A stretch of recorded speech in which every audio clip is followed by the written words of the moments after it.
Salut à toutes et à tous, bonjour et bienvenue dans ce nouveau numéro de Questions au Sénateur, votre rendez-vous hebdomadaire préparé par Public Sénat et Acropolis, où vous allez pouvoir poser toutes vos questions à un sénateur ou une sénatrice. Et cette semaine, c'est la sénatrice Françoise Laborde. Bonjour Françoise Laborde, comment allez-vous? Je vais bien. Bien arrivé? Tout va bien, un peu speed, mais ça y est, tout va bien. On vous doit la vérité, Madame Laborde, il y a encore quelques minutes, était dans l'hémicycle du Sénat en train d'écouter le discours de politique générale. On va en parler, c'est un grand moment de la vie politique française qui est en train d'avoir lieu. Donc voilà, mais merci Madame Laborde d'être sautée dans un taxi et d'être venue jusqu'à nous et jusqu'à vous surtout, puisque cette émission, elle est là pour vous, chers amis. C'est pour vous qu'on fait cette émission, pour que vous puissiez poser vos questions à Françoise Laborde. Vous êtes avec nous dans le chat, vous êtes avec nous en face, vous êtes avec nous sur ma tablette. On va être là pour répondre à vos questions. On va passer 1 heure ensemble pour parler d'actualité, mais aussi et surtout pour apprendre à vous découvrir, Madame Laborde, apprendre à découvrir votre histoire, votre parcours, vos combats, vos engagements politiques et puis aussi votre lecture de l'actualité politique. Je ne vous cache pas que j'ai un paquet de questions pour vous et vous verrez qu'1 heure, en fait, c'est assez court. Voilà, mais bonjour à toutes celles et à tous ceux qui nous rejoignent. N'hésitez pas à partager ce live et à poser vos questions. Françoise Laborde, alors déjà, vous avez un homonyme. Voilà. Françoise Laborde, la célèbre journaliste. Voilà. Et je vous dois des excuses, on s'est trompé sur Twitter. Andy a mis Françoise Laborde que vous étiez membre du CSA. Ce n'est pas du tout le cas, c'est votre homonyme. Alors c'est assez amusant parce qu'avec Françoise, ça nous arrive très souvent. D'être confondus. Voilà, donc heureusement, nous nous entendons bien, nous nous faisons suivre les mails, voilà. On travaille un peu sur les mêmes sujets, l'égalité des femmes, la laïcité, la culture. Elle est du Sud-Ouest, bien sûr. Elle aussi est du Sud-Ouest? Oui, ça, j'avais pas noté. Si, elle est du Gers. En plus. Et donc, régulièrement, ça nous arrive. Et ça lui est même arrivé le jour où elle s'est mariée. Donc, les chaînes, les radios ont dit « Françoise Laborde se marie ».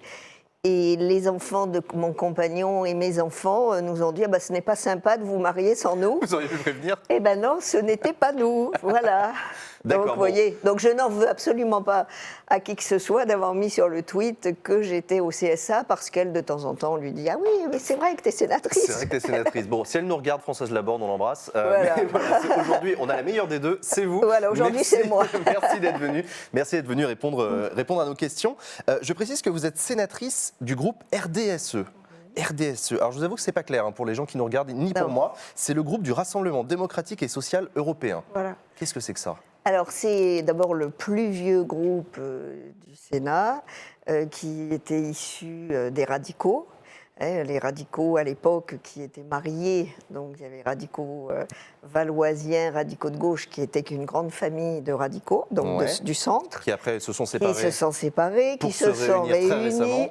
Et il y a encore des petits soucis, enfin bon bref, les centres quoi. Le centre, il ne sait jamais s'il est un peu plus sur sa jambe gauche ou sur sa jambe droite, mais ce qui est sûr, c'est qu'il est au centre. Voilà, donc c'est centriste, vous êtes dans un groupe centriste. Et le RDSE a une particularité d'accueillir des gens plus divers que ça, puisque nous avons des socialistes, nous avons 2 Verts, Ronan Dantec et Joël Labbé. Et après, que nous avons reçu dans cette émission. Voilà, c'est pour ça, Joël, j'ai regardé. Donc voilà, c'est vrai que c'est un groupe qui est... Alors, il a cette particularité d'être un peu melting pot, on peut dire ça comme ça, mais surtout qui se respecte beaucoup, qui a des mêmes valeurs humanistes, qui s'autorise à ne pas voter de la même façon. Oui, c'est ça, il n'y a pas vraiment de consigne de groupe chez RDSE. Voilà, et ça permet d'avoir des vraies discussions sur le fond, mais on n'est pas obligé d'essayer de convaincre à tout prix l'autre. Il a le droit de voter comme il veut. Donc, sénatrice centriste, on peut le dire. Vous aviez soutenu Emmanuel Macron en 2017. Tout à fait. J'ai envie de mettre les pieds dans le plat et de vous demander, est-ce que vous le soutenez toujours aujourd'hui? Alors, surtout après le discours de politique. Alors ça, on va en parler, ça je vous garantis qu'on va en parler. Mais d'abord, pour commencer, vous situez où par rapport à Emmanuel Macron? Alors, j'ai un parcours un peu atypique. Je suis arrivée, moi, au départ, donc, chez les radicaux de gauche. J'ai suivi donc, ce remariage des Valoisiens et des PRG, donc Parti radical de gauche.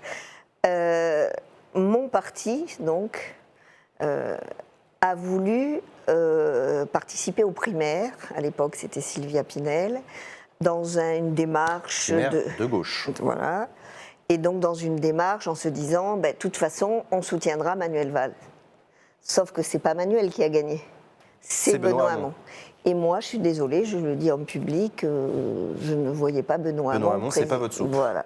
D'accord. Donc, c'est vrai que Manuel Valls, lui aussi, après avoir perdu à la primaire, a rompu son engagement de soutenir le vainqueur et a dit non, moi je soutiendrai Macron. Donc moi, et vous avez fait comme lui, d'accord. Mais moi, j'avais prévenu mon parti. Je leur avais dit, vous jouez Manuel Valls, je suis pas sûre que ça marche. Si c'est pas Manuel, ce sera sans moi.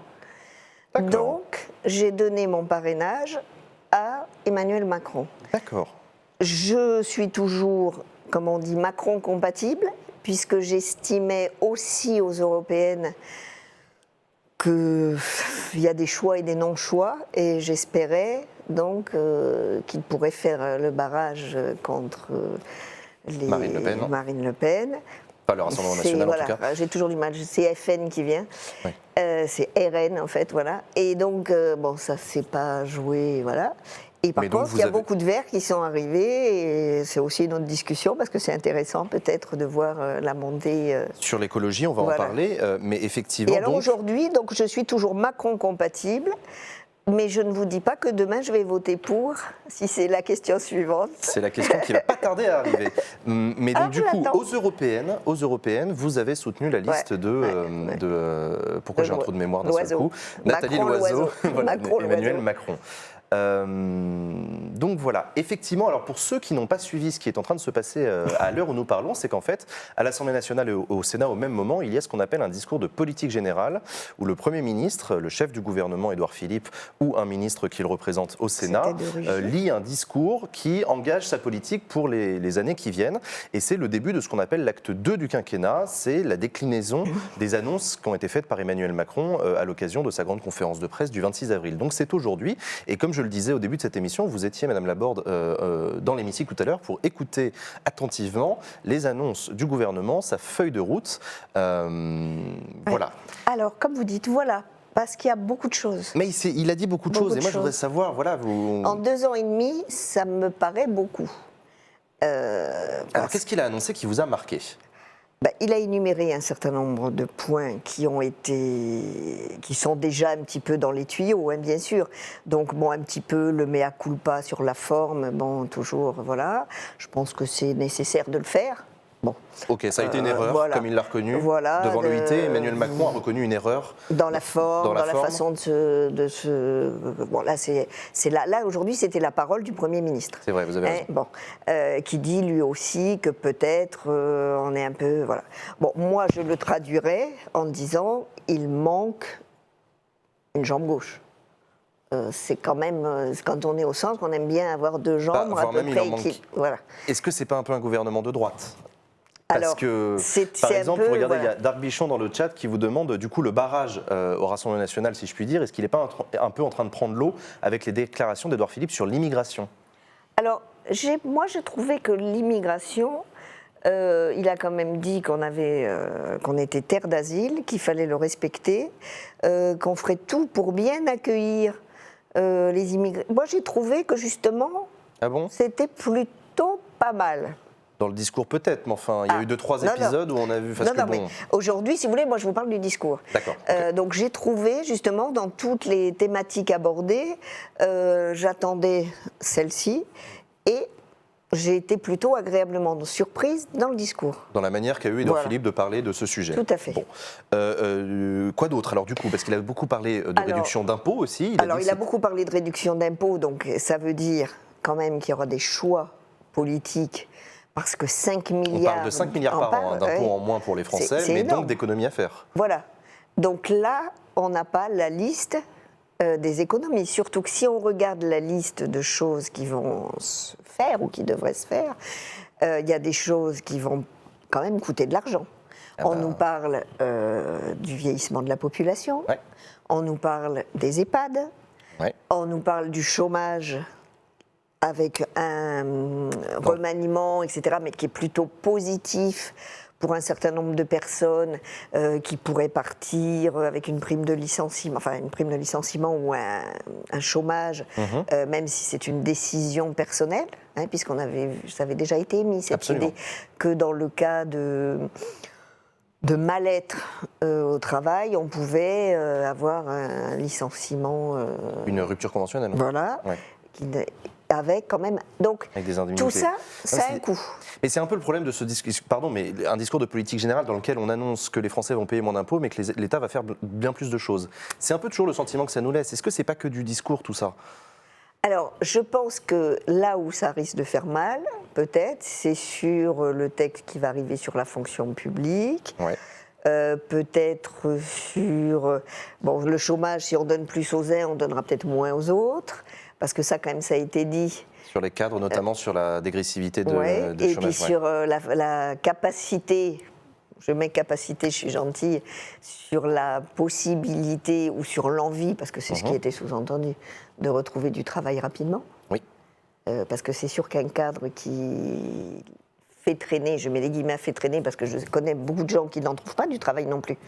Parce que vous en trouvez peut-être, mais il faut déménager femmes et enfants. Donc du coup, ça a un coût. Et certains cadres disent, c'est pas grave, on va rester un petit peu, on va essayer de trouver, parce que madame perdra son travail, ou ça peut être madame qui est au chômage, monsieur, enfin voilà. Hein. Je suis assez égalitaire, d'accord. donc là, c'est pas mal. Oui, je sais. Vous êtes membre d'ailleurs du Haut Conseil à l'égalité entre les femmes et les hommes. On va en parler aussi tout à l'heure. Donc je pense que ce sont des choses. C'est sûr que s'il y a des plus, il y aura des moins. Donc aujourd'hui, dans le discours, il y a eu les plus qui ont été mis en avant. C'est normal. C'est le principe d'un discours, vous me direz. Édouard Philippe a aussi essayé de mettre fin à l'incendie qui avait commencé à être allumé sur la question de la retraite. Il essaye déjà de sauver la réforme de Levoy. 62 ans restera l'âge légal de départ à la retraite en France. Voilà. C'est quelque chose qui vous rassure ou vous vouliez que ça change? Je ne sais pas si c'est très rassurant, puisqu'après, ce qu'il faut voir, c'est avec quel taux. En France, on dit on ne change pas l'âge de la retraite pour justement éviter, comme vous le dites, le feu. Mais si, vous savez, comme les petits astérix là, dans les contrats en bas. Oui, c'est quoi les petites lignes de cette réforme? Peut-être qu'en bas, il y a écrit si vous la prenez à 62, vous n'aurez pas la totalité, donc ça incite à la prendre à 63 ou à 64. D'accord. Enfin, moi, votre position à vous, c'est quoi? C'est retraite à taux plein à 62 ans? C'est facile à dire, je sais, ouais. mais voilà. Je dirais non, pas de façon abrupte. Parce que à 62 ans, vous pouvez être capable de faire un an de plus. Et puis ça dépend aussi des annuités. Est-ce que je vais le poser la question différemment? Oui, parce que là, c'est un peu... Oui, je me rends bien compte. Est-ce que vous souhaitez la réussite de la réforme de la retraite par points portée par Jean-Paul Delevoye? Est-ce que vous la soutiendrez au Sénat? Ah oui, je pense que c'est important. C'est important pour les gens qui ont cotisé, comme on dit, que vous ayez 1 euro en tant qu'ouvrier, 1 euro en tant qu'agriculteur, 1 euro en tant que cadre ou 1 euro, et que ça vous donne le même nombre de points, ça me paraît logique, parce que ça permettrait quand même à des hommes et à des femmes d'avoir des retraites un peu plus correctes que ce qu'on leur propose aujourd'hui. Sur l'âge, c'est compliqué parce que vous savez très bien que si vous faites des études courtes, si vous rentrez dans la vie professionnelle, si vous avez la chance, enfin moi j'estime que c'est une chance, donc ça va peut-être vous étonner ce que je dis, mais d'avoir fait aussi l'apprentissage. Donc vous cotisez tout en continuant vos études. Enfin, il y a des tas. Moi, je trouve que la formule études. Non, puis il y a aussi des carrières de plus en plus hachées. Et vous avez des gens qui, pour des tas de bonnes ou de mauvaises raisons, maladies, interruptions, etc., se retrouvent à avoir très peu de cotisation. Arrivé à l'âge de départ à la retraite. Donc voilà. Donc, et ça, la retraite par points, selon vous, permettra de mieux prendre en compte ce type de carrière-là ou... J'étudierai bien ce que Delevoye propose, mais a priori, moi je l'ai rencontré déjà, j'ai déjà eu 1 ou 2 réunions de travail avec lui, donc je vais mettre des guillemets à ce que je dis, c'est ce qu'il nous vend, je pense qu'il le vend bien parce que je commence à être convaincue. D'accord, bon écoutez, on verra bien en tout cas. Voilà. Il y a plusieurs personnes, Carpastec et Darc Bichon, qui nous regardent, qui ont posé des questions sur le chômage, sur l'âge de départ à la retraite, c'est pour ça que je voulais vous les poser. Revenons-en à ce discours de politique générale. Est-ce que vous avez le sentiment qu'il y a un virage dans le quinquennat d'Emmanuel Macron? Ah oui. Là, de toute façon, il n'a pas le choix. Donc le virage, il est important ou pas important, mais il est. C'est-à-dire qu'il a conscience que là, on est en 2e partie de quinquennat, c'est qui tout double. Il faut changer la donne. Voilà. Mais dans quelle direction, ce virage? Il arrive à faire passer des évolutions au niveau du social. comment vous dire, moi je fais partie du mouvement, donc MRSL, Mouvement Radical, Social et Libéral. Bon, ok. D'accord. Aujourd'hui, au bout de 2 ans et demi, Emmanuel Macron nous a fait du libéral. Oui, ça c'est clairement, Voilà. ça c'est... Eh bien j'aimerais du social. D'accord. Et là où j'ai été un peu déçue, d'ailleurs il s'est fait un tout petit peu huer, François de Rugy, c'est quand il a parlé, d'abord il a cité Borloo, je ne sais plus pourquoi, mais enfin c'était... Sur l'ANRU. Ah oui, voilà, sur l'ANRU, merci. Et je me suis dit, il aurait mieux fait de ne pas le citer parce qu'il a fait un super plan pauvreté qu'on a acheté à la poubelle avant de... C'est vrai, vous avez raison, Eh le oui. plan pauvreté Eh de oui. Jean-Louis Borloo. Et voilà, Merci de me le rappeler. on cite ce pauvre garçon, mais on aurait mieux fait de ne pas le citer. Pareil, Jean-Louis Borloo, s'il nous regarde, mais du coup, Bah oui. pas de plan, donc plan pauvreté, pas Donc, d'annonce. Voilà, alors moi j'espère, oui, qu'il va y avoir un vrai plan pauvreté. On parle des familles monoparentales, on parle des aides qu'on va à nouveau donner. J'ai regardé les infos hier soir sur les assistantes maternelles, le mode de garde des enfants, etc. Bravo, si on y arrive, bravo. Mais là, en 2 ans et demi, il s'est fait une liste longue comme le bras. C'est là que ça devient amusant. Et c'est là que moi ça m'intéresse, parce qu'il a fait, pour moi, il a fait assez de libéral. Il est temps de faire du social. Alors, il y a une question de Mazero dans le chat qui vous demande social et libéral. Est-ce que ce n'est pas un peu antinomique? Bah si, ça fait 20 fois qu'on me le dit. Ah bah je vous le redis une 21e fois alors, expliquez-nous. Expliquez-nous comment vous faites.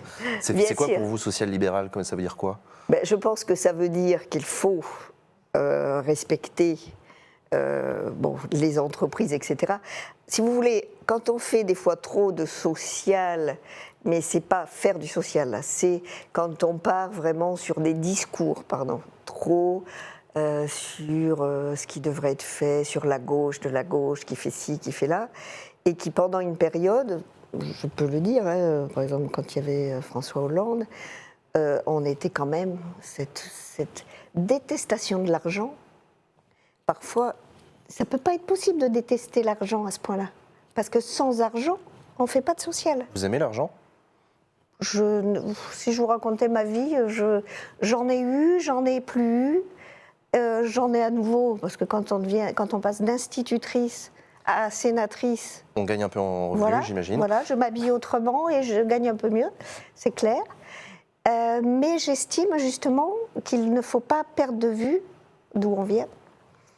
Et moi, je dis que l'argent, donc le côté libéral, est important si on veut faire du social. C'est pour ça que je dis à Emmanuel Macron, pendant 2 ans et demi, il y a eu des choses faites, l'ISF, etc. On ne va pas remettre de l'huile sur le feu. Mais cet argent qui doit soi-disant servir à alimenter, la redistribution, quoi, ouais. Eh ben, c'est aujourd'hui qu'il faut le faire. Parce que s'il ne le fait pas dans la deuxième partie de son quinquennat, et ce ne sera pas en même temps, quoi, voilà. Est-ce que vous avez soutenu la suppression de l'ISF, par exemple? Je ne dirais pas de bêtises, je suis en train de me demander ce que j'ai voté. Ce serait bien de le savoir. Oui, ce serait bien de le savoir. J'ai un trou. Je pense que oui. Oui, je pense que vous avez soutenu la transformation de l'ISF en IFI. D'accord. Mais donc du coup, aujourd'hui, vous demandez quand même un virage social. Ben oui, parce que... C'est difficile de vous positionner quand même sur un échiquier politique. Alors oui, c'est sûrement pour ça que j'ai un parcours atypique et que je suis au RDSE. Et c'est pour ça que je suis content de vous recevoir, pour essayer de comprendre justement, parce que... Parce que je pense qu'il est très important de savoir... Moi, j'ai des combats. Quand on a eu un texte sur la retraite des agriculteurs, qu'on a repoussé au calende grec, on n'a même pas... Macron et le gouvernement, donc je peux même mettre ils, n'ont même pas été capables, à ce moment-là, c'était déjà une première façon d'orienter vers un mieux, sans dire on va attendre le texte de la retraite qui va arriver. C'est en agriculture, vous avez beaucoup de conjoints collaborateurs, pour dire en clair, agricultrices, femmes d'agriculteurs, c'est clairement ça, qui font tout et qui ont combien de retraites? Oui, qui ne cotisent pas, 200, 300, 400 euros. Ils n'ont pas accepté à ce moment-là d'avoir ce geste. Voilà. Moi, si vous voulez, je veux bien que d'un côté, il y ait des gens qui aient de l'argent, s'il y a une redistribution. Je veux dire, alors ça s'appelle socialiste, ça s'appelle communiste, ça s'appelle vert, ça s'appelle centriste, ça dépend de quel sujet on parle. Je peux avoir le même discours sur l'environnement, voilà. Donc c'est pour ça que je suis peut-être un peu difficile à à mettre dans une case. Bah absolument. Je vous confirme que vous êtes difficile à mettre dans une case. Encore faut-il mettre les hommes et les femmes politiques dans des cases, je ne sais pas, mais voilà. C'est le but de cette émission, c'est d'essayer d'apprendre à vous connaître. On va terminer sur cette question du discours de politique générale. Est-ce que, Françoise Laborde, vous allez voter la confiance au gouvernement d'Édouard Philippe? Alors demain, en fait, Édouard Philippe revient au Sénat. Il ne nous refait pas le discours qu'il a fait à l'Assemblée et qui a été lu mot pour mot au Sénat aujourd'hui. Il va expliquer un certain nombre de choses supplémentaires par rapport aux collectivités territoriales, puisque le Sénat est quand même le représentant des collectivités territoriales, on y tient, donc on est dans notre rôle, mais aussi bien sûr qu'on y tient par rapport à tout ce qui peut se faire justement par rapport aux collectivités, les mairies, les petites mairies, les grandes mairies, les communautés d'agglo, etc., qui sont le lien avec les citoyens. Aujourd'hui, à l'instant T, je peux vous dire que je ne voterai pas contre. Ça, je suis intrinsèquement sûre que je ne voterai pas contre. Vous voterez pour alors? J'hésite encore si je m'abstiens ou si je vote pour. Alors là, vous allez me dire, parce que l'abstention, vu de l'extérieur, c'est... tu sais pas ce que tu veux, c'est facile, ma fille, tu t'abstiens. Ça veut dire quoi s'abstenir sur un discours de politique générale? Voilà, c'est pour ça que j'hésite. Parce que moi, je trouve un peu embêtant que l'on considère que mon vote pour soit une allégeance. Je ne suis pas là pendant 2 ans et demi parce que je vote son discours. Alors, non, après, voter pour ne vous oblige pas à voter l'intégralité des lois qu'il va vous présenter. C'est pour ça qu'à l'instant T, j'hésite. Voilà, c'est simplement ça. Vous voulez garder votre liberté pour les années qui viennent. Voilà. Donc, je ne peux pas être plus claire. C'est vrai que s'abstenir, ça fait manque de... Voilà. J'ai pas du tout envie d'être contre parce que j'ai envie qu'ils réussissent. Donc, peut-être que ça finira pour un pour. On mettra un tweet... aux spectateurs, finalement, elle a voté. Voilà. Mais suivez Françoise Laborde sur Twitter, vous saurez finalement ce qu'elle a voté. Promis, je le mettrai sur Twitter. On est déjà à la moitié de cette émission, mais ça passe beaucoup trop vite. Vous avez un verre d'eau, n'hésitez pas. Bienvenue à toutes celles et à tous ceux qui nous rejoignent. On est toujours en direct sur Acropolis avec Public Sénat. Dans Questions au sénateur, la sénatrice centriste Françoise Laborde répond à vos questions. On a longuement donc parlé de ce discours de politique générale en plein dans l'actualité en ce mercredi 12 juin.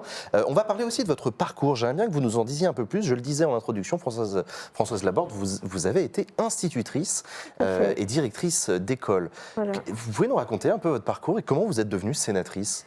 Alors, je vais le faire court, je vais essayer. S'il vous plaît. Faites-moi un timing parce que moi, quand je parle, voilà.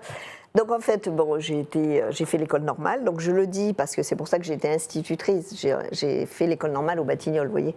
Parce que donc moi, j'étais à cette période avant de repartir en Haute-Garonne. 2 ans d'école normale, institutrice. Voilà. Après, donc, je suis partie à Bordeaux, à Toulouse. J'ai suivi aussi mon conjoint. Enfin bref, la vie. On s'installe ici ou ailleurs. Puis à un moment, on se plaît, on reste. C'est pour ça que je suis sénatrice de Haute-Garonne. Je n'avais jamais été dans un parti politique. Enseignante, Il n'y a pas beaucoup de Français dans les partis politiques en même temps, donc c'est pas très grave. Voilà. J'étais syndiquée par contre, parce que souvent quand on est enseignant, on va voir le syndicat, on discute. Vous étiez à la FSU, au SNUIPP, à la FSU Non, j'ai toujours été... CFDT. C'était le... C'était quoi? Le SNALC? Non, c'est le... Zut, l'équivalent de l'UNSA, c'est... oui, c'est le SNALC, je crois. Non, ou là j'ai un gros trou de mémoire, pardon. Alors moi aussi j'ai un... L'UNSA dans le premier degré? SNUIPP, oui, voilà, oui, c'est ça. Et donc, j'ai fait mon parcours. Voilà. Puis j'arrive en Haute-Garonne, et là, ça va peut-être vous paraître bizarre mon entrée en politique, mais j'ai été donc directrice d'école, j'ai suivi mes enfants qui faisaient du tennis. Vous mettez le petit doigt, vous jouez au tennis comme avec une poêle à frire, mais vous devenez présidente d'un grand club, oui. Vous avez été présidente d'un grand club de tennis? Oui. Voilà. Mes enfants sont allés à la crèche, ils sont allés au foot, ils sont allés au tennis. D'accord. Et puis un jour, le maire en place est venu me voir en me disant « Françoise, vous avez le profil idéal ». J'ai dit « Ah bon, si vous le dites ». On n'était pas encore au quota, c'était en 95. Et j'ai dit « Le profil idéal, c'est quoi ?» C'est connaît. Associatif, voilà. local, directrice d'école. Et j'ai dit oui, mais le parti. Parce que j'ai pas. Et il me dit, bah, nous, on est radicaux de gauche, humanisme, tout ça, ça devrait vous plaire. Enfin, bon. Et j'ai appris à les connaître. J'ai donc pris ma carte dans ce parti qui, en effet, me convenait tout à fait. J'ai fait mon chemin comme ça. Donc 2001 adjointe, 2008 adjointe. Et là, je dois dire, merci les quotas. Parce qu'en 2008, élection par liste pour les sénatoriales, donc PS, PRG. Oui, Voilà. à l'époque. Et il fallait une femme, et c'est vous qu'on a choisi, ça et voulait alors, il dire y a eu des élections en interne, Mhm. et je suis sortie du... Alors, je vais vous dire que quand je dis je suis sortie du chapeau, c'est parce que j'étais contente. Oui. Et je me suis dit tous les matins, vous savez, c'est la méthode Coué, hein, quand vous voulez quelque chose, tous les matins, je me suis dit, s'il y en a une, ce sera moi. Bah oui, parce que si vous dites c'est la voisine, vous y serez jamais. Oui, c'est sûr. Ouais. Donc, je suis pas Et vous avez fait campagne en interne pour... Ah oui, non, mais quand même. Non. oui. Parce que vous avez l'air de présenter de choses du genre je suis sortie du chapeau, tant mieux pour moi. Non, j'ai fait campagne en interne, j'ai été élue par mes pairs, voilà, donc je me suis retrouvée numéro 2 sur la liste avec les socialistes. J'ai été élue, j'étais ravie d'être élue, j'ai toujours beaucoup d'enthousiasme comme vous le voyez, mais la première année était un petit peu difficile, parce que passer d'adjointe à sénatrice, la marche est haute. Oui, j'imagine, oui. Voilà. Parce que adjointe, je précise, de la ville de Blagnac, De à la côté de ville de Toulouse, Blagnac. pour ceux qui nous écoutent. Adjointe à la culture, un joli poste parce qu'il y a une salle de spectacle de 1000 places. Enfin, je veux dire, bon, voilà. Et boum, vous arrivez à Paris, sénatrice, voilà. en 2008. Et là, je choisis, parce que je fais partie, j'ai eu la chance de pouvoir choisir, commission culture, éducation et qui s'occupe de sport. Ça Donc, a du sens par rapport à votre parcours. voilà. Et ça m'a aidé parce que quand au moins vous savez de quoi vous parlez, ça aide, même s'il y a quelques petites failles ailleurs. Voilà. D'accord. Bon, d'accord. Donc voilà comment est-ce qu'on passe d'institutrice à sénatrice. Voilà, tout à fait. Je précise, alors il y en a plein dans le chat qui nous ont fait remarquer que c'est le SE UNSA, le bon syndicat. Ah, voilà. Non, parce que je vous disais, le SNUPP, c'est la FSU. Pardon, hein, parce que alors Mais non, mais moi aussi. déjà que la carte politique du Sénat, c'est pas simple. Alors la carte syndicale de Alors, l'éducation non, mais- nationale, c'est un Et truc. alors là, merci, parce qu'en plus, quand même, je continue à cotiser À l'INSA pour recevoir les bulletins, ce qui sont très intéressants, d'ailleurs, je le dis, parce que quand il y a des réformes, Les bulletins syndicaux. Bah oui, alors on va en parler de ça. voilà, quand il y a des réformes, bon, je suis plus dedans, mais du coup, je reçois, pardon, n'importe quoi. C'est bien SE. C'est bien, SE UNSA. Voilà. Donc, bonjour à tous les syndicalistes de l'éducation nationale qui ont hurlé en nous entendant dire Ah quoi. oui, non, mais moi, je vous ai L'UNSA, suivi. le SNUIPP, Ouais, n'importe quoi. Non, alors ça tombe vraiment bien qu'on vous reçoive aujourd'hui, Françoise Laborde, puisque Demain. ben oui, puisqu'il y a quand même la loi pour la confiance dans l'école. Pour Ouais. une école de la confiance, Ouais. autant pour moi, portée par Jean-Michel Blanquer, qui est passé sous vos yeux experts au Sénat. Ouais. Et là aussi, vous vous êtes abstenu. Oui, mais vous avez entendu ce que j'ai dit? Absolument, et c'était plutôt contre. Alors, j'ai dit que le vrai vote serait... Parce que alors, il faut expliquer... Oui, voilà. expliquez pour ceux qui nous écoutent. Qu'est-ce que vous avez eu à examiner? En fait, bon, moi j'étais chef de file pour mon groupe. Donc c'est moi qui ai fait l'explication de vote finale. Quand vous avez travaillé 4 jours et 3 nuits, parce que le texte, voilà, c'est passionnant. Il y a plein de choses, donc des choses positives, des choses moins intéressantes. Et ce texte, je le trouve très intéressant. Mais il va passer en commission mixte paritaire, c'est-à-dire qu'il y a un certain nombre de députés, un certain nombre de sénateurs. C'est demain à 13h. Moi, je suis dans cette CMP en tant que remplaçante, suppléante. Donc j'ai le droit de parler, j'y serai, j'ai le droit de parler, mais si tous les titulaires sont là, j'ai pas le droit de voter. Bon, c'est pas grave. Si cette CMP est conclusive, ça veut dire que bon, les uns et les autres mettent le Sénat et l'Assemblée nationale voilà. sont d'accord. Ça revient donc dans les deux chambres, c'est-à-dire qu'à l'Assemblée et au Sénat, il y aura la semaine prochaine une explication de vote, à nouveau devant tout le monde. Sur le vote, sur le texte issu de la CMP. Voilà. Et moi, j'ai pas donné un blanc-seing. J'ai dit, ce texte me paraît intéressant, mais selon ce qui va sortir de la CMP, 1, est-ce qu'elle va être conclusive? Et 2, est-ce que les députés auront réussi à remettre des trucs qui me déplaisent fortement ou voilà. Donc mon vrai vote, c'est ce que j'ai dit, c'est une abstention, car pour moi le vote final est celui... Sur le texte issu de la CMP, Voilà. si elle est donc conclusive. je voterai pour de vrai la semaine prochaine. Je suis désolé pour ceux qui nous regardent, c'est de la procédure parlementaire, ouais. tout ça est passionnant. Une CMP, ça veut dire une commission mixte Mixte paritaire. paritaire. C'est Voilà. le moment où l'Assemblée nationale et le Sénat se réunissent dans une petite pièce pour essayer de se mettre d'accord une dernière fois sur Voilà. un texte commun. C'est ça qu'on appelle une CMP conclusive. Ça veut dire que les deux chambres se mettent d'accord sur un même texte et le revotent chacune de leur côté, mais ça veut dire qu'on est tombé d'accord. CMP non conclusive, ça veut dire que l'Assemblée nationale a le dernier mot. Voilà. Voilà. Donc vous attendez de voir ce qui va sortir de cette CMP demain à 13h. Voilà. On est vraiment au cœur de l'actualité. Voilà. Pour voir ce Et que donc ce la que vous semaine voterez. prochaine, je vous dirai, je vote pour ou je vote contre, je ne m'abstiendrai plus. D'accord. Je saurai pourquoi je On vote. a une question d'Ami Darax qui vous demande, en tant qu'Instit, soutenir Macron ne revient-il pas à renier sa profession et ses valeurs, étant donné la faible implication du gouvernement dans l'éducation? Ça, je trouve ça un peu raide, parce que Qu'est-ce que vous lui répondez alors? je réponds que non, il fait des choses. On peut ne pas apprécier certaines méthodes, etc. Mais moi, je trouve que le dédoublement des CP, c'est bien, avec la prolongation, si possible, en CE1. Enfin non, je trouve, on ne peut pas dire... Bon, très difficile d'être ministre de l'Éducation nationale, hein. Que ce soit de droite. Moi, j'étais déjà sénatrice sous Sarko, j'étais sénatrice sous Hollande, on en a vu passer. Oui, j'ose dire que franchement, c'est pas Jean-Michel Blanquer qui me déplaît le plus. D'accord. Voilà. Parce que il a quand même mis des choses en place. Il essaye de faire donc ces dédoublements. Après, il peut y avoir des contestations parce que, par exemple, la réforme du bac est passée sans passer par le Sénat ou par l'Assemblée. Alors il y avait une question là-dessus. Voilà. Qu'est-ce que vous en pensez de cette réforme du bac? Cette réforme du bac, en fait, elle n'est pas passée par les fourches codines des parlementaires. Alors là aussi, c'est de la tambouille. C'est du réglementaire, c'est ça que vous allez me dire? Voilà. Et ça passe par le Conseil des programmes. Ouais. Le Conseil supérieur des programmes. Donc c'est vrai que tout ce qui a déplu à certains, à moi aussi en particulier, est-ce qu'on enlève des options? Est-ce que le bac en contrôle continu, ce sera mieux ou pas? Toutes ces questions, on n'a pas eu le temps ni la possibilité de travailler, parce que de toute façon, on ne nous demandait pas notre avis. Donc c'est là où je comprends la difficulté, aussi bien des enseignants que des parents, puisque c'est quand même les parents aussi qui s'intéressent, voilà, Vous avez raison. à cette incompréhension.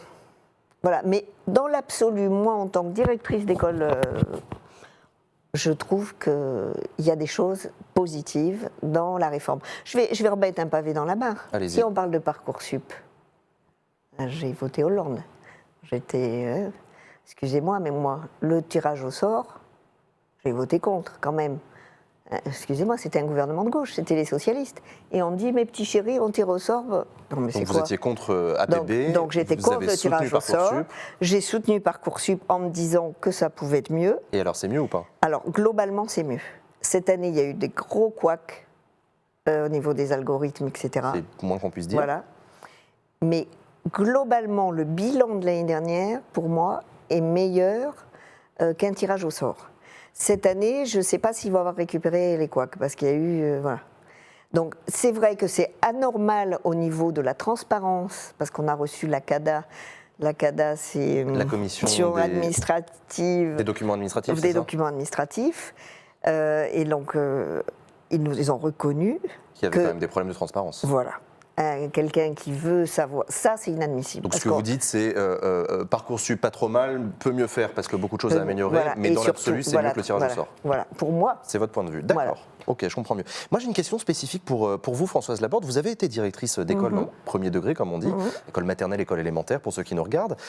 Et le rôle de directeur ou directrice d'école est amené à évoluer. Jean-Michel Blanquer veut faire du directeur d'école plus ou moins le supérieur hiérarchique en partie de ses collègues.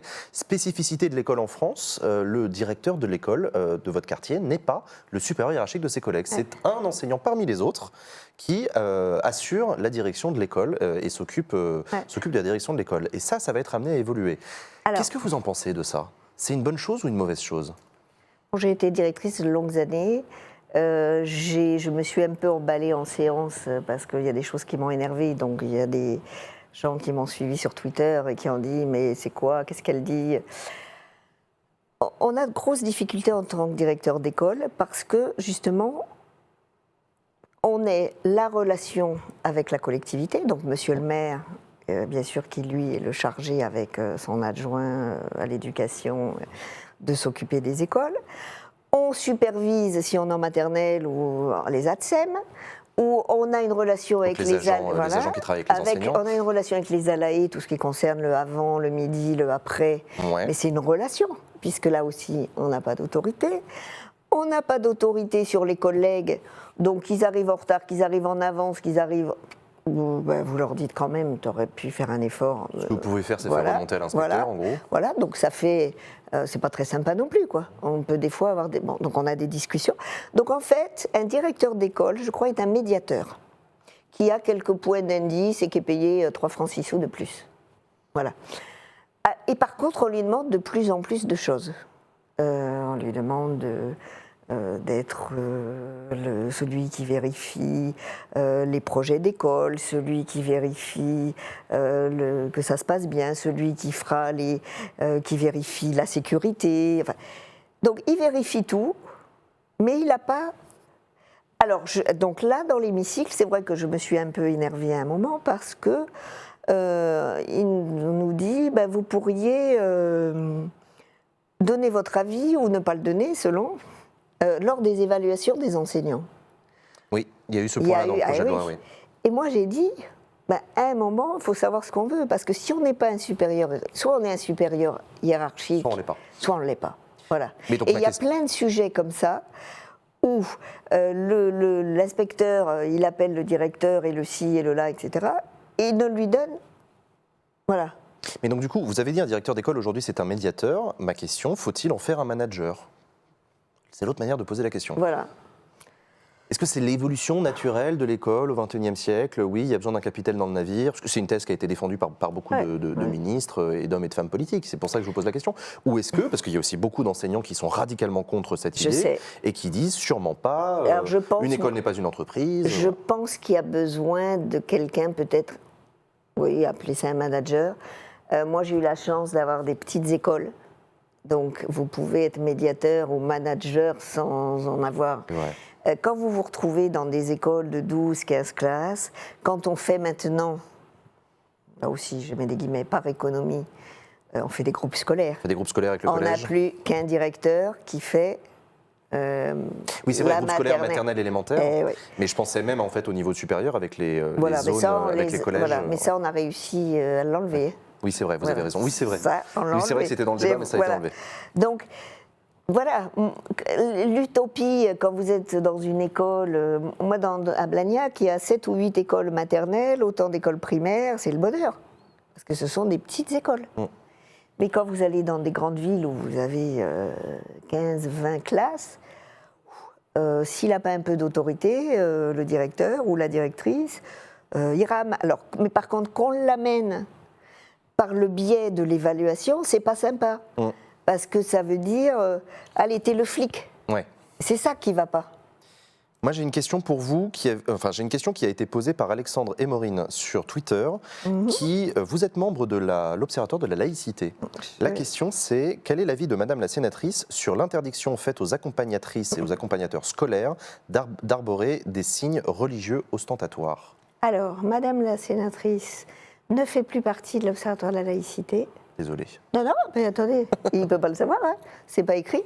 Alors, je suis partie de mon plein gré, parce que justement, j'estimais que je jouais plus un rôle d'enquiquineuse et de poil à gratter qu'un rôle efficace. Donc le rôle d'enquiquineuse et de poil à gratter, autant que je l'ai à l'extérieur qu'à l'intérieur, parce qu'à l'intérieur, je finissais par voter toujours contre. Donc, ça paraissait fou de se dire, cette femme, elle est toujours à l'Observatoire de la laïcité, puis finalement, elle vote plein. Voilà. Donc, je suis sortie. Je pense que l'Observatoire de la laïcité s'est un peu dévié de son rôle pédagogique et qu'il est devenu, je vais employer un mot exprès, œcuménique.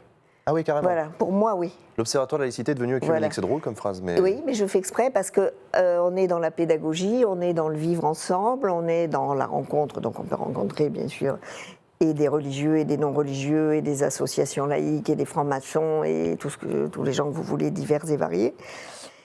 Mais on n'est pas toujours à essayer de... voilà. Alors que quand on fait partie je dirais, de sphères religieuses et qu'on pratique l'œcuménisme, c'est pas pareil, voilà. Donc voilà, ça, donc j'ai compris ça, pour c'est fait. l'observatoire. Mais donc, Et ma donc, question la sur question, le port. moi, oui. Je suis. Alors, oui, pardon, je ne sais plus si c'était oui ou non. Donc, je suis. Quel est l'avis de Madame la sénatrice sur Alors, l'interdiction faite aux accompagnatrices d'arborer? En gros, est-ce qu'une maman voilée peut accompagner une classe à une sortie? Oui, mais ça, voilà. Ça, c'est le pur truc qui m'agace. Oui ou non? Non. Mais. Pardon de dire ça m'agace, Mais parce que si c'est un papa qui porte une kippa, si c'est quelqu'un qui a dit, Vous avez une raison. Vous avez raison. J'ai Moi, caricaturé voilà. pour essayer d'être clair. Et Mais voilà. donc la Et question elle est pour tous les signes religieux. Voilà. Pour moi, si vous avez quelqu'un qui vient avec une croix comme ça, si vous avez quelqu'un, parce qu'on parle Avec une toujours des kippa. mamans voilées, mais s'il y a un papa qui arrive avec sa kippa, on va voir la tête de certains, parce qu'on caricature sur les mamans voilées. Moi, je refuse. Vous avez ça. raison qu'il y a un peu un focus Voilà. là-dessus. Mais... Et donc, s'il y a une sortie scolaire, on peut avoir une forme d'œcuménisme. Alors voilà, là on s'amuse, on emploie le mot, avec des gens divers et variés. Bon, alors le t-shirt du Tché, ça fait rigoler, mais si vous avez ceux qui sont contre l'IVG, ou un papa, une maman, période, etc., moi j'estime que la famille, elle a des enfants, donc elle fait ce qu'elle veut. Dans l'espace public, vous faites ce que vous voulez. Dans l'école, les mamans, les papas ont le droit de rentrer tels qu'ils sont, parce qu'ils rentrent en tant que parents d'élèves. Mais moi, je n'en démords pas. Je sais que là-dessus, je suis un peu raide, mais j'assume. Quand on est accompagnateur, on n'est plus parent. On n'est pas parent de son enfant. On est accompagnateur, voilà. Et donc, pour moi, c'est une forme, ce sont des mots un peu durs, de prosélytisme passif. Voilà. Mais j'entends les gens qui me disent oui, mais dans des quartiers, on ne pourra plus sortir parce que. Eh bien, il faut qu'on trouve des solutions. Voilà. Un parent qui accompagne une classe à une sortie est assimilable à un enseignant, donc se doit, selon vous, de respecter la neutralité du service public. Alors là où je me suis un peu fâchée, justement sur le texte là, au Sénat, sur l'école, excusez-moi. Je vous en prie, je vous en prie. C'est que justement, j'ai dit à Jean-Michel Blanquer qu'il était bien gentil, et là on le laisse à la liberté des directeurs d'école. Ils n'ont aucune autorité, ils n'ont aucun pouvoir, mais démerde-toi. Voilà. Très bien dit. Et Non, mais et donc moi qui étais directrice d'école, je suis montée au créneau. J'ai dit ou c'est oui, ou c'est non.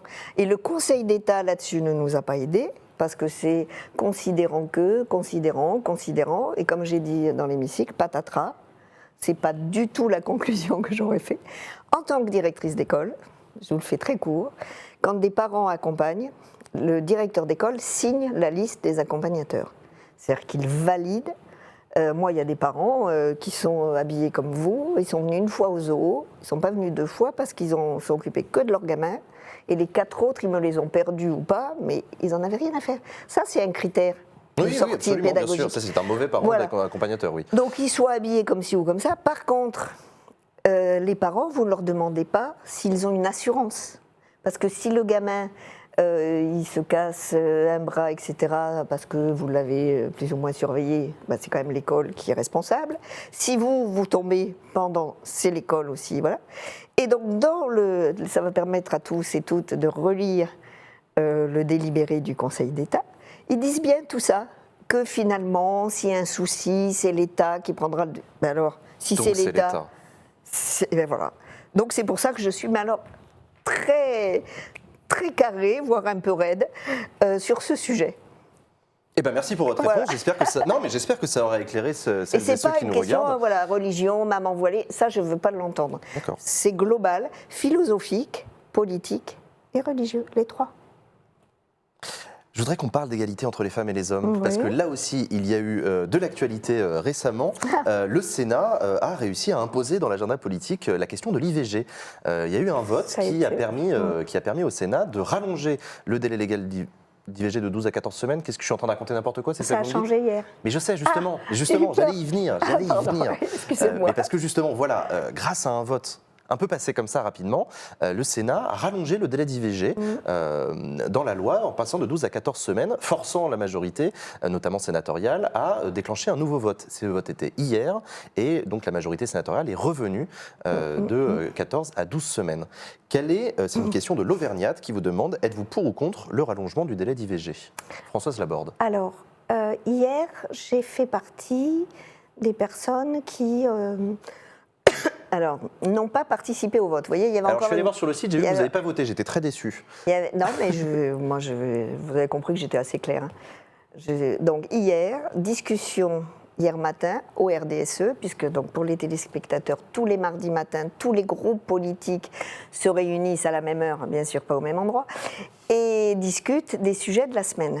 Donc, on voit cette arrivée de deuxième délibération, donc ça veut dire que ça revient à la demande ou de la Commission des affaires sociales ou du gouvernement. Là, en l'occurrence, c'était la Commission des affaires sociales qui dit il faut qu'il y ait une deuxième délibération. Bon, très bien. Donc je vous passe toutes les... Et justement, dans ce groupe où il y a des femmes, des hommes, des plutôt PS, plutôt centre droit, plutôt vert, en une demi-heure, là, vous vous dites, bon, qu'est-ce qu'on vote cet après-midi? C'est un peu ça l'idée. Et donc, devant la difficulté des uns et des autres à se décider, là, en 2 temps, 3 mouvements, de dire, bon, est-ce qu'on est pour, est-ce qu'on est contre, qu'est-ce que ça fait avancer, qu'est-ce que ça fait reculer, est-ce qu'il y a une raison, ou est-ce que c'est un coup? Excusez-moi de le dire comme ça, mais... donc, devant la multitude de je ne sais pas, donc je m'abstiens, donc je vote pour, je vote contre. Et puis au final de dire, mais il faut en débattre de ça, ça ne se décide pas comme ça. Qu'est-ce qu'on met derrière de passer de 12 à 14?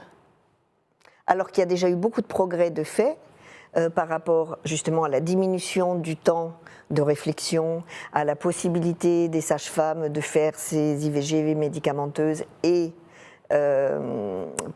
médicale, enfin par voie à l'hôpital, la pilule du lendemain. On a fait aussi un gros travail sur les sites qui, quand on mettait IVG, c'était les vilains qui montaient en premier. Les anti-IVG qui... Voilà. Ouais. Donc tout ça, ce travail a été fait. Et là, on vous dit... Alors, je vais vous le dire franchement, ce vote aurait eu lieu en séance, donc un vote à scrutin public, le vendredi. Parce qu'en fait, il n'y a pas eu de scrutin public, ça a été voté à main levée par ceux qui étaient présents. Je n'y étais pas, donc je dis rien.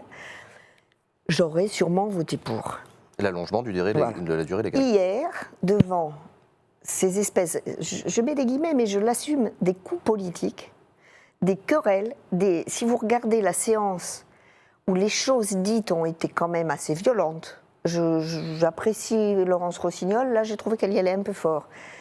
On a donc pris le matin la décision que je prendrai la parole au nom de mon groupe, ce que j'ai fait, en expliquant qu'il y avait eu des avancées, qu'on ne décidait pas ça comme ça pour faire plaisir ou justement pour dire la droite elle est ringarde, la gauche elle est... Voilà.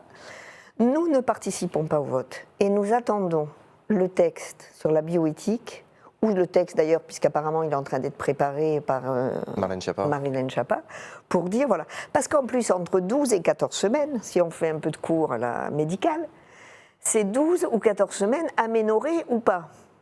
Quand vous êtes enceinte, on vous dit, ma belle-fille est à Londres, que vous accouchez au bout de 39 semaines, et en France, on vous dit que vous accouchez au bout de 41 semaines. On n'a pas les mêmes manières de calculer. Voilà, c'est ce qu'on appelle à partir de l'aménorrhée. Les règles, la conception, etc. Donc aujourd'hui, en France, je ne suis même pas sûre que la moitié des personnes qui nous écoutent sachent si on est sur 12 semaines aménorrhées ou pas, ce qui fait qu'en fait, on est peut-être déjà sur 14. Vous voyez ce que je veux dire? D'accord, je comprends. En gros, ce que vous me dites, c'est que... Donc nous, les 20... où est-ce qu'on en est? On en a récupéré un. 23 membres du RDSE. On a décidé de dire, voilà, il y a eu ça, ça, ça. Nous ne participons pas au vote parce que nous ne voulons pas Parce que les conditions ne sont pas réunies. Et nous ne voulons pas participer à cette polémique qui était quand même violente. Parce que pour vous, en gros, c'était un coup des socialistes qui ont réussi à imposer un truc et pour embêter le gouvernement, embêter la majorité sénatoriale. C'est ça que vous dites, c'est que... Je dis voilà, qu'il y a eu de la politique. Alors je vais vous dire, le Sénat, comme je vous le disais tout à l'heure, je suis arrivée en 2008, Sarko, Hollande, Macron, donc voilà, je commence à... en ce moment, on est dans une période où même le Sénat n'est plus sage. Vous savez, on était quand même les sages. Quand je suis devenue sage en 2008, je me suis dit, je suis peut-être pas la plus sage de tous ou de toutes, mais c'est quand même une assemblée où on prend le temps, etc. Et là, vous trouvez qu'il y a trop de politiques politiciennes au Alors, Sénat? il y a trop de politiques politiciennes au Sénat, mais ce n'est pas complètement de la faute du Sénat. C'est de la faute, il faut reconnaître, du gouvernement, qui nous fait trop de textes en procédure accélérée. C'est-à-dire que la loi santé, donc on va réexpliquer ce que c'est. Oui, allez-y. Normalement, quand il y a un texte, souvent il commence par l'Assemblée, mais il peut commencer par le Sénat. Il fait donc première lecture à l'Assemblée, première lecture au Sénat, mais c'est le texte issu de l'Assemblée, c'est ce qu'on appelle la navette. Et si navette il y a, ça doit repartir pour avoir une lecture à nouveau approfondie. 2 lectures par chambre. Voilà. La procédure accélérée dit hop, tu pars de là et tu arrives là, et ça doit être ficelé. 1 lecture par chambre seulement, on avance. Voilà. Et donc, des amendements comme ça sur l'IVG, ça tombe pas du ciel comme ça. Vous avez trop. Là, c'est pas la faute du gouvernement pour le Non, coup. non, non, mais c'est la faute de la procédure accélérée, si Oui, vous je vois voulez. ce que vous voulez dire. Voilà. D'accord. Et donc, on se retrouve dans des polémiques qui n'ont pas lieu d'être. Alors, je vais vous dire en plus, moi, ce qui m'a contrariée, c'est qu'il y a quand même eu un gros travail de fait sur cette loi santé. On le partage pas. Moi, j'ai voté pour, là, par exemple.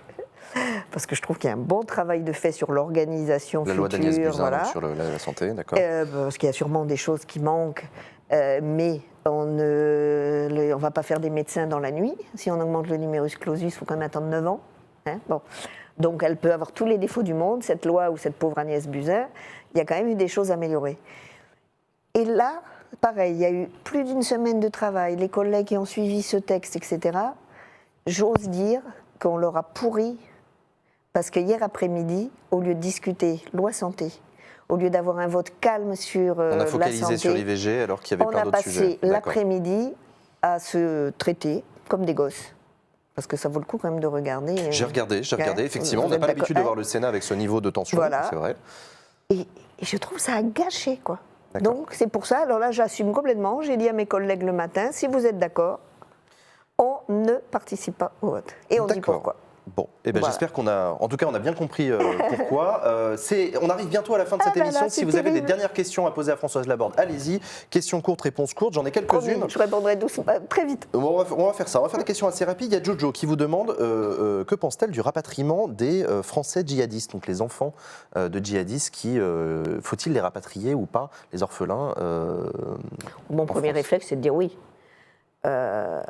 Donc je pense que Je crois qu'il y en a une petite dizaine qui est arrivée la semaine dernière. les enfants ne sont pas fautifs. Après, il faudra les encadrer parce qu'on sait que tous les enfants, il n'y a pas que dans ce cas-là, qui ont subi des violences, en regardant les violences conjugales, en ayant des violences de maltraitance, parce qu'ils ont été au milieu d'un attentat, on voit bien que s'il n'y a pas un suivi sérieux et au long cours, on peut avoir des enfants eux-mêmes, mais partir avec l'idée que ces 10 enfants-là seront 10... Non, ça, Mais ce ne seront pas des terroristes. Non, C'est pas, voilà. Pour vous, ce n'est pas des terroristes en puissance, Non, d'accord. voilà. Il y a Gomitarka qui demande, salut, est-ce que c'est gratuit de regarder les vidéos des débats du Sénat ou est-ce que je peux regarder ça? Oui, je te rassure, c'est entièrement gratuit. C'est pas encore sur Acropolis, j'espère que ça le sera bientôt. Mais tu vas sur le site internet du Sénat Voilà. et tu regardes la séance d'hier. Voilà, toutes tu les verras, séances sont... Tu verras une belle joute oratoire sur la question de l'IVG. Voilà. Voilà. Et là, j'ai été d'un calme olympien. D'accord, là vous la verrez d'un calme olympien. Oui. Il y a Chimère qui demande que pense-t-elle des ventes d'entreprises publiques au privé? Ah, la privatisation à l'aéroport de Paris. Ben, moi, je vais d'abord vous parler de la privatisation de l'aéroport de Toulouse. Alors, on l'a vendu aux Chinois celui-là? Et oui, et j'étais contre. Je me suis battue. Là, actuellement, il est en train d'être revendu, puisque les Chinois veulent faire une magnifique plus-value. Je me bats aussi. Je suis allée voir X fois Bruno Le Maire avec les différentes collectivités. J'ai donc voté contre la vente de l'aéroport de Paris aussi. J'estime que l'on ne doit pas privatiser vendre. Regardez les aéroports. autoroutes. Tout va bien, mais enfin les dividendes, c'est pas l'État qui les a, et les augmentations, C'est le citoyen qui l'a. C'est vrai qu'à la différence de tous les autres députés et sénateurs, vous venez oui. de Toulouse, donc vous savez ce que c'est que les privatisations d'un aéroport. Voilà. Et donc là, vous dites, c'est moi, une mauvaise idée. C'est une très mauvaise idée. D'accord. Je regarde un peu vos questions, si on en a des dernières. J'avais noté aussi une question de Dark Bichon sur les ventes. La France doit-elle arrêter de vendre des armes à l'Arabie Saoudite suite au conflit dans le cadre du conflit avec le Yémen? Alors, je ne vais pas dire joker. Dans l'absolu, je dirais oui, il faudrait qu'elle arrête. Mais si on n'en vend pas de l'Arabie Saoudite, on en vendra à d'autres. Il ne faut pas être hypocrite non plus, quoi. Soit on fabrique des armes, c'est pour les vendre, soit on n'en fabrique plus. Donc de quoi, on arrête de fabriquer des armes? Voilà, je veux dire, là, ok, on dit à l'Arabie parce que... mais est-ce que entre la Jordanie, entre Israël, la Palestine, enfin, je veux dire, là... Alors, je ne suis pas suffisamment au point sur ce sujet. Je ne fais pas partie de la commission de la défense, non, etc. Mais d'un point de vue philosophique, D'un point de vue philosophique, la France doit-elle s'enorgueillir d'être un grand vendeur d'armes? Fabricant? Non. Je préférerais qu'elle vende des caméras ou des télés. Mais voilà, je ne vais pas non plus dire, parce que ça s'anticipe, l'économie française, on ne doit plus vendre d'armes. Parce que ce sera pareil avec les avions militaires, ce sera pareil... C'est ce que j'allais vous dire, sur le bassin toulousain, il y a quand même beaucoup d'industrie aéronautique, donc en partie militaire. Voilà, nous on a le spatial, on a l'aéronautique, on a du militaire. C'est la mort de l'économie. Hein. D'accord. Donc je crois, voilà, on ne peut pas être hypocrite et dire on vend à ceux-là. Alors on leur vend parce qu'ils ne font pas la guerre. C'est une hypocrisie quand même redoutable. Oui, on vous vend des armes si vous ne les utilisez pas.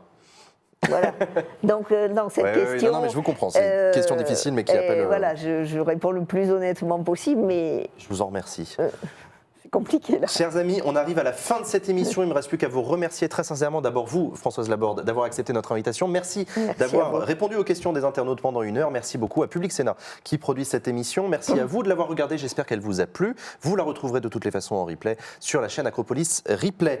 La semaine prochaine, ce sera Philippe Bas, le président de la Commission des lois, qui sera l'invité. Vous avez une question à lui poser à Philippe Bas? Non, pas spécialement. Pas particulièrement. Non, parce que je le vois quand même assez régulièrement. C'est vrai que la commission des lois, là, elle a des sujets très importants. Donc la semaine prochaine, c'est le texte sur la fonction publique. Eh ben, on a hâte de lui poser vos questions à Philippe Bas. Voilà. Donc, ce sera la semaine prochaine en direct sur Acropolis avec Public Sénat à 17h. Ne quittez pas Acropolis tout de suite. Vous retrouvez François pour un débrief du discours de politique générale de cet après-midi. On reste dans le cœur de l'actualité. Merci à tous d'avoir regardé cette émission. Merci beaucoup à OGaming pour la réalisation. À très bientôt. Ciao.